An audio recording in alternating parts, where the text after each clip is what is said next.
Kaizo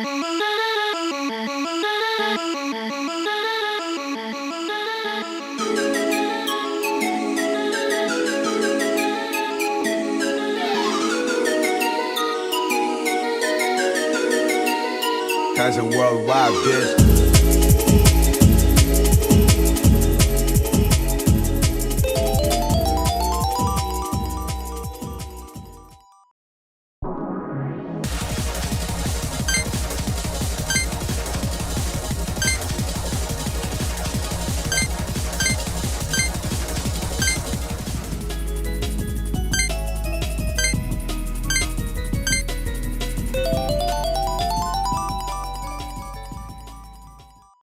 There's a certain charm to the niche depths of electronic music that hasn't before been heard.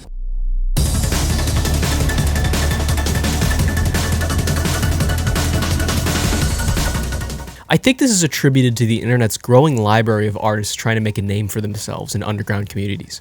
One of these communities just happens to be classified as the genre Breakcore, a loose subgenre of electronic music that retains its influence from jungle, drum and bass, hardcore, and many other influences. Characterized by its intense high BPM drum work and breaks, Breakcore is notably special for capturing the hearts of a small yet communal group of young internet dwellers discovering their first forte into electronic music. Artists and listeners alike have proudly kept the amateur underground tones of Breakcore going through the internet. And that always made me wonder, how long is Breakcore going to be kept a secret?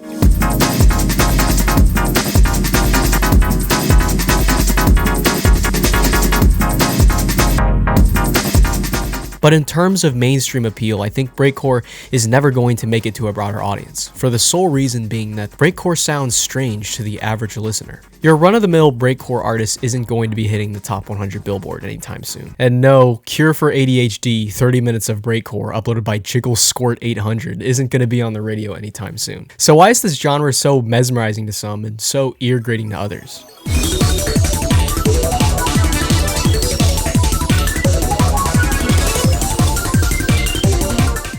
Being such a small genre, Breakcore has to specialize itself from the outside world. Look at the album covers from the most popular and acclaimed Breakcore artists of the underground scene. The aesthetic is full of dread, despair, and insane depictions of distorted pop culture icons. It's pure eye vomit, with every pixel trying to grasp the attention of the viewer.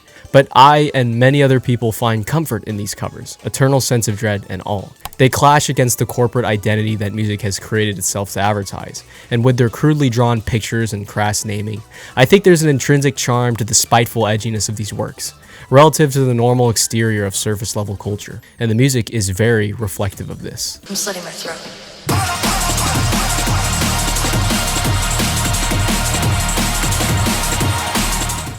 I think Breakcore has obtained a surface level reputation of being a depressing genre, and I think the artist Sewerslvt was the main reason for this. I think it's safe to say that for many avid listeners of the genre, Sewerslvt was their introduction, and I think the artist really never intended to become one of the faces of the genre, more so the internet elected them as such. The music of Sewerslvt is a combination of what seems to be classical Breakcore and deep ambiance. This blend of genres creates an atmospheric sound that one would describe as beautiful chaos.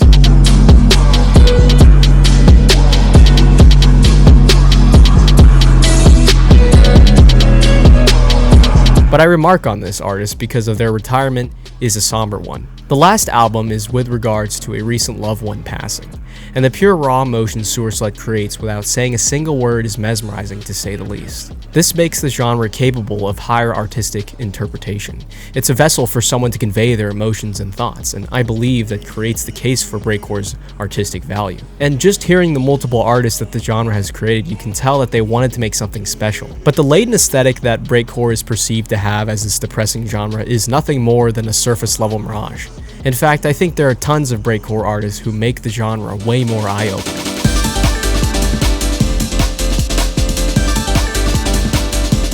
This is the part where I become careful about genre labeling, because Breakcore is a very loose genre, stemming its influences from general electronic music. Ideally, the technical definition of Breakcore is a track with fast drum beats, a lot of breaks, and a good amount of sampling.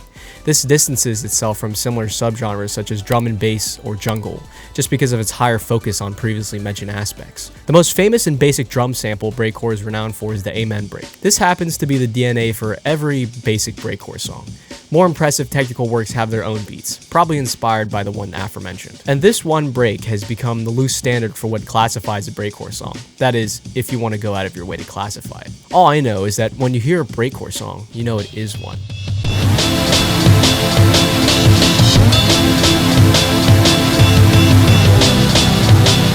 The surface level stereotype of breakcore is broken down once you dig a bit deeper into the genre. Past all the depressed anime girls and distorted glitchy graphics are a group of artists trying to combine breakcore with its earlier electronic roots, reviving the once dead Dreamcast aesthetics of electronic music into a fresh coat of paint that retains its carefree attitude. But beside the aesthetic junkies and electronic nostalgists, there's one particular artist that brings breakcore into a more technologically impressive light. You're drinking my beer, you fucking French twat. Fuck you.